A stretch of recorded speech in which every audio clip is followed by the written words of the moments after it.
그러니까 민주당 계열의 정당만 보더라도 예. 이 정당 안에서 벌어졌던 싸움의 과거의 양상에 비해 보면 예. 이거는 아무것도 충격적 전대 결과가 나왔습니다. 김민석 후보는 당선을 기정사실화하고 재신임을 선포했는데 해당 부분에 대해서 이미 이런 상황을 예측하시고 위로를 해주신 유시민 작가의 분석 보시고 이어가 보겠습니다. 정당에서는 거버넌스라고 보통 그렇게 표현하는데 예. 지배 구조가 중요해요. 이게 제가 이제 역사성을 되게 강조하는데 지금 민주당 더불어민주당의 출발이 어디냐? 예. 그러면 그 평화민주당이에요. 예. 김대중 대통령이 예. 이제 1987년도에 만들었던 김영삼 총재가 있던 통일민주당에서 이게 뭐 합의가 안 되니까 예. 따로 나와서 당을 만든 게 출발이었어요. 예. 거기서 출발해서 지금 30년 동안 해가지고 거의 40년 동안 와서 지금의 더불어민주당이 돼 있습니다. 예. 근데 그 출발할 때 당의 거버넌스, 지배 구조는 그게 왕정이었어요. 예. 그러니까 당대표, 당 총재가 뭐 다 당직자도 마음대로 임명하고 뭐 공천도 주고 돈도 구해오고 뭐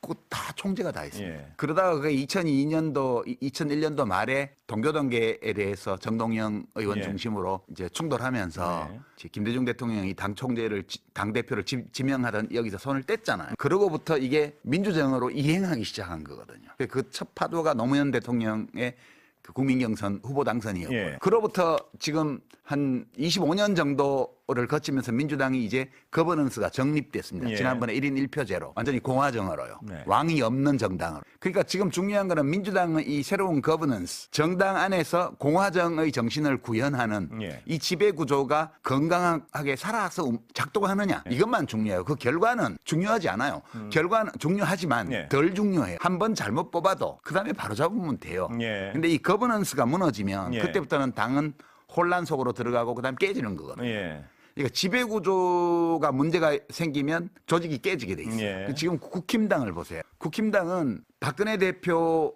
체제 때 거기도 공화정으로 정당 개혁해서 책임당원 제도로 해서 공화정으로 넘어왔잖아요. 예. 다만 보스들이 영향력을 강하게 행사하는 혼합형의 공화정으로 왔어요. 예. 근데 그게 윤석열 정권 때 다 무너졌잖아요. 예. 당대표 쫓아내고 뭐 꽂아서 당선시키고 이러면서 그렇게 되면서 국힘당은 거버넌스가 무너져가지고 이제 과두 지배 체제로 들어가 버렸습니다.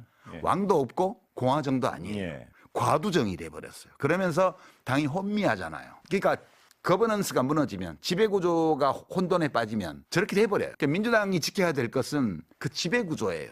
당의 의사결정 방식. 당원 주권이 관철되는 시스템 이게 중요하고요. 그거를 해치는 정치인이나 정치 예. 세력에 대해서는 저는 비판하는 게 맞다고 봅니다. 그 시스템 안에서 어떤 주장을 하든 어떤 방식으로 뭘 하든 그거는 저는 관계없다고 봐요. 예. 예. 그 당시에 뭐 제가 좀 구체적으로 좀 여쭤보면요. 그 합당 문제가 이제 맨 처음에 논란이 되지 않았습니까? 그거는 저는 이제 그 내부 사정은 잘 모르는데 예. 이제 지방선거 전에 통합 전당대회를 하는데 반대하는 분들이 있었겠죠. 아니 원래 예정대로면 8월에 전당대회를 예, 하잖아요. 예, 예. 근데 통합해서 통합전대를 새로 하게 되면 그게 그 통합전대에서 당권을 잡기 어렵다 이렇게 판단을 하면 반대하는 게 당연하죠. 그렇겠죠. 저는 이제 그런 정치인이나 세력들이 있었다고 보고 그래서 당연히 반대를 했겠죠. 예. 저는 뭐 그거 있을 수 있는 일이었다 예. 그렇게 보고 예. 뭐 어떻게 했어요? 그건 뭐 제 일도 아니고 제가 그 싸움은 제가 끼어들 싸움은 아니에요. 저는 예. 뭐 통합 조국혁신당과 민주당의 통합이 꼭 좋다고도 생각하지 않고 꼭 나쁘다고 네. 생각하지도 않아요. 이런 경우라면 통합하는 게 맞고 저런 경우라면 그냥 있는 게 낫고 네. 이렇게 얘기를 한 건데 거기서 이런 경우라면 통합하는 게 좋고 이 말만 딱 떼내서 그 말을 뉴스공장에서 했다고 해갖고 김호준하고 유시민이 한패가 돼가지고 뭐 조국을 어찌려고 그런다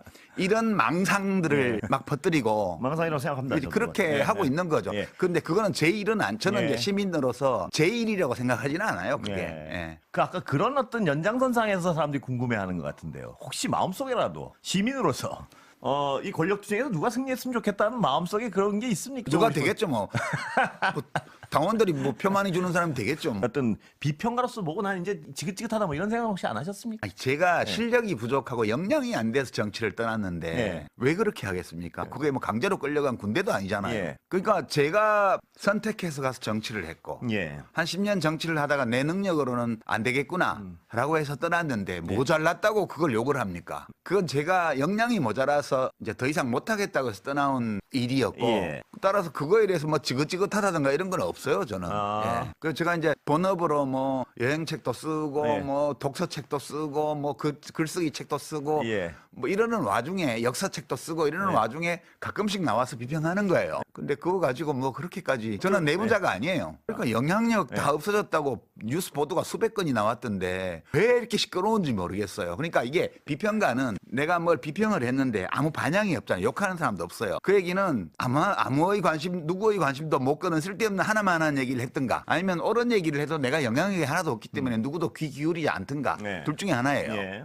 그런데 그러면 뭐 됐네. 예. 그러니까 이제 뭐 큰 부담 없이 얘기해도 되겠네. 그래서 얘기했더니 왜 이렇게 또 시끄러운지 모르겠어요. 지금 그러니까 진영 갈등에 대한 해법은 뭔가요? 저는 감정적인 거라고 안 보고요. 예. 그 안에 대립이 있는 거죠, 권력. 실질적으로 예. 권력 다툼이 있다. 아, 그건 권력 다툼이 있을 당연히 수밖에 있겠죠. 없죠. 예. 근데 이 양상은 괜찮습니까? 보시기에 이런 양상? 양상은 뭐 권력 투쟁이 점잖게 된 예를 보셨어요? 예.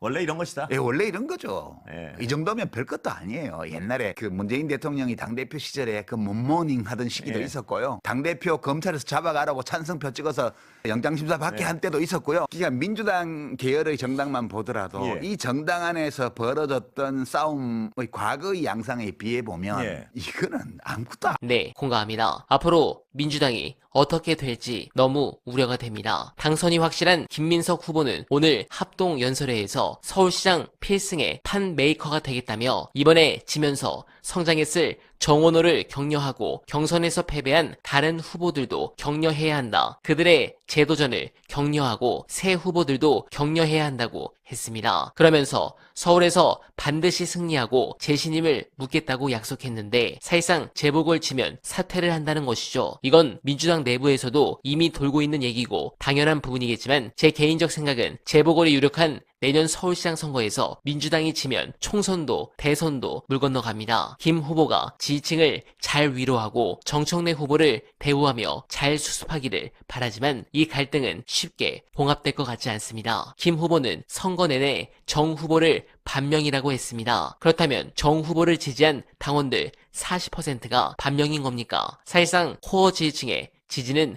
완전히 깨진 겁니다. 대통령이 빤스 벗고 달려들어 모든 자원을 총동원했는데도 과반을 얻지 못했습니다. 아직 사태 파악이 덜 된 저간여층 당원들과 조직표로 겨우 이긴 겁니다. 저간여층 지지자들도 차차 돌아서면 다시 빠져나올 수 없는 레임덕입니다. 까가 된다면 그만큼 무서운 게 없습니다. 이번 전대 결과를 바탕으로 청와대는 정말 무섭게 변해야 합니다. 그게 아니면 민주진영은 정말 돌이킬 수 없을 정도로 자멸할 겁니다. 제발 차주부터는 분열한 민주당이 다시 하나의 목표를 향해 봉합되는 것은 물론 이 대통령께서 가능성은 희박하지만 지지층을 위로하시는 메시지를 내주시길 간절하게 희망하며 어나바는 오늘도 최선을 다하겠습니다. 여러분 고맙습니다.